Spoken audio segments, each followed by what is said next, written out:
प्रदेश में कोरोना की दूसरी लहर बेकाबू होती हुई नजर आ रही है। वहीं पर सरकार लगातार लोगों से गाइडलाइन का पालन करने की अपील कर रही है। वहीं पर लोग इसके बावजूद भी लापरवाही बरतते हुए नजर आ रहे हैं। ताजा मामला जयपुर की विराटनगर से सामने आया है, जहां पर दूल्हे की निकासी के दौरान जमकर सोशल डिस्टेंसिंग की धज्जियां उड़ाई गई। और तो और यहां पर विराटनगर के विधायक इंद्रराज गुर्जर भी इस दौरान वहां पर मौजूद रहे। साथ ही पुलिस प्रशासन भी इस दौरान वहां पर मौजूद था, लेकिन फिर भी जमकर कोरोना गाइडलाइन की यहां पर धज्जियां उड़ाई गई।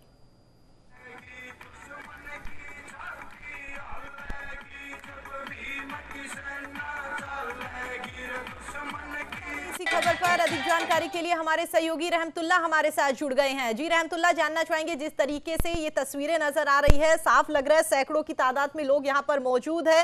क्या लगता है, जिस तरीके से खबर सामने ये भी आ रही है कि खुद विधायक वहां पर मौजूद थे, पुलिस प्रशासन के अधिकारी जो है, कर्मचारी, वो भी वहां पर नजर आ रहे हैं, क्या कुछ ये पूरा मामला है? देखिए, जो वीडियो है इसमें बताया जा रहा है, साफ तौर पर दिख रहा जा रहा है कोरोना गाइडलाइन की धज्जियां उड़ाई जा रही है। विराटनगर विधायक जो इंद्रराज गुर्जर है वो भी इसमें बताए जा रहे हैं। तो अगर कहीं राजनेता या कोई विधायक अगर इस तरह की कोरोना की धज्जियां उड़ाएंगे तो आम जनता पर क्यों दोष देंगे? यानी कि ये एक प्रकार का बहुत ही गलत तरीका। इस तरीके से कोरोना, अगर पूरे देश भर में कोरोना की महामारी फैली हुई है, राजस्थान पूरे में ऑक्सीजन की कमी आ रही है, ऑक्सीजन नहीं मिल रहा है, इंजेक्शन नहीं मिल रहे हैं, कहीं बेड नहीं मिल रहे हैं। ऐसी स्थिति में अगर सैकड़ों की तादाद में जहां लोग दिख रहे हैं, वीडियो में साफ तौर पर दिखाई दे रहे हैं, अगर इस तरह के अगर विधायक, खुद पुलिस प्रशासन, जिला प्रशासन अगर इस तरह की अगर वो करेंगे, अगर कोरोना की धज्जियां उड़ाएंगे, तो आम पब्लिक को कहना भी उचित नहीं रहेगा। तो पहले विधायकों को ध्यान रखना चाहिए और राजनेताओं को ध्यान रखना चाहिए, कोरोना की गाइडलाइन की पालना करनी चाहिए। ये बहुत ही गलत तरीका है। राजस्थान सरकार ने, मुख्यमंत्री अशोक गहलोत कोरोना को लेकर के चिंतित है। राजस्थान पूरे में अलर्ट हो चुका है, पूरा प्रशासन अलर्ट है, राजस्थान सरकार के मंत्री अलर्ट है। और दूसरी तरफ विधायक किसी शादी या किसी कार्यक्रम में जाकर करे इस तरह की, अगर कोरोना भीड़ भाड़ इलाके में जाते हैं, अगर कोरोना गाइडलाइन की धज्जी उड़ाते हैं तो गलत है।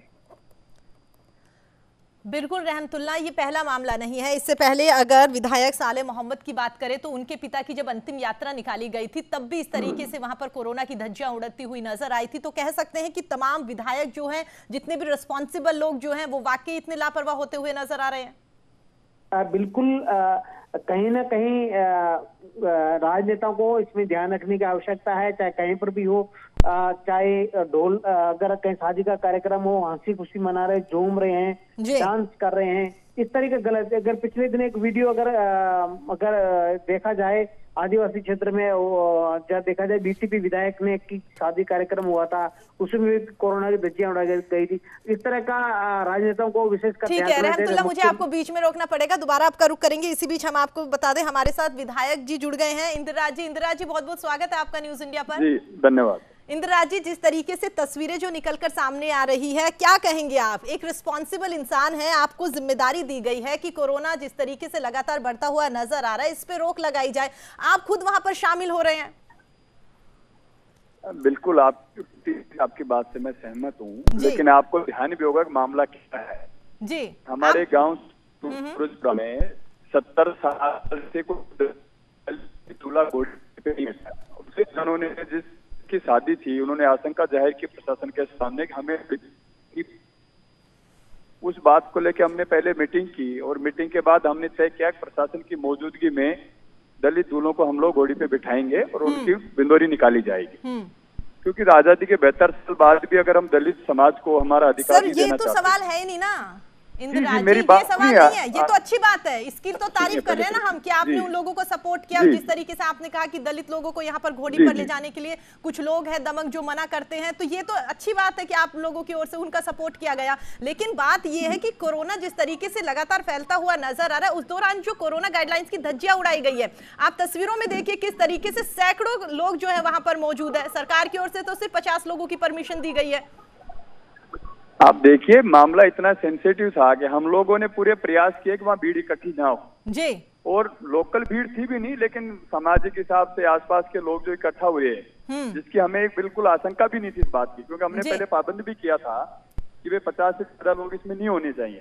एडमिनिस्ट्रेशन हमारा पूरा अलर्ट था, लेकिन मामला एक काफी जिसको लेके। लेकिन सर आपको नहीं लगता जिस तरीके से आप कह रहे हैं कि पहले मीटिंग हुई थी, उसके बाद आप लोगों की ओर से डिसाइड किया गया, क्या मीटिंग में ये बात डिसाइड नहीं की गई थी कि अगर वहां पर सैकड़ों लोग पहुंच जाएंगे तो उस दौरान क्या कुछ इंतजाम किए जाएंगे? क्योंकि कोरोना ये थोड़ी नहीं देखेगा कि वाकई वहां पर कितने सारे लोग आए हैं या क्या कुछ मीटिंग में खास रहा। बिल्कुल आपकी बात से मैं सहमत हूँ, लेकिन आपने ये भी देखा कि वो जगह बिल्कुल खुली जगह थी, जो बिल्कुल खुले खेत थे चारों तरफ। कैसी बातें करें, तो अगल बगल के लोग निकल के आ गए वहां से। इंदिरा सर, सोशल डिस्टेंसिंग नहीं, बेशक कितना ही खुला मैदान हो, अगर वहां पर 2 गज की दूरी है तो कोई टेंशन ही नहीं है, फिर तो बेशक वहां पर काफी लोग आ जाए, लेकिन दूरी तो दिख ही नहीं रही ना यहाँ पर। बिल्कुल बिल्कुल आपकी बात से मैं सहमत हूँ, इस बात से, इसमें कोई वो नहीं भाई, बिल्कुल। लेकिन अब समस्या इसलिए खुले मैदान में सब लोग निकल के आ गए। अब मुद्दा ऐसा था कि उसको एक जाति विशेष का जो मामला था या वर्ग विशेष का मामला था, अगर उसको हम लोग पुलिस प्रशासन के द्वारा कहीं खदेड़ने की कोशिश करते थे, एक अलग मुद्दा बन सकता था वहाँ। तो हमने शांति व्यवस्था बनाए रखने के लिए इस तरीके का प्रयास किया, दूरी निकले, ताकि 70-75 साल से इंदिरा सर, तो ये प्रयास था आपका कि वहां पर सैकड़ों लोग इकट्ठा हो गए, ये कोशिश कर रहे थे आप वहां पर? क्योंकि जिस तरीके से लगातार देश भर में कोरोना फैल रहा है, सरकार और प्रशासन लगातार कोशिश कर रही है, और सीधी सी बात ये कि अगर वहां पर पुलिसकर्मी मौजूद थे तो वो भी आपके आदेश की पालना करेंगे। अगर आपकी ओर से कोई कड़ाई से वहां पर आदेश दिया गया होता तो शायद यहाँ पर ये स्थितियां नहीं बनती। हाँ बिल्कुल, मैं क्या, आप मेरी बात सुनना अगर चाहें तो मैं आपको बता सकता हूँ। आप बताइए सर, बताइए। इसमें हरियाणा के लोग भी, राजस्थान भी के, अब स्थितियां हम लोग इनको देने की अगर कहीं बात करते। आप मुझे बस एक सवाल का जवाब दीजिए, अगर वहां पर कोई पॉजिटिव आया तो वो किसकी रिस्पॉन्सिबिलिटी है? बिल्कुल ये बात, आपकी बात से मैं सहमत हूँ, लेकिन कई बार बंगाल चुनाव में खूब आए ना, किसकी ली आपने बताइए मुझे।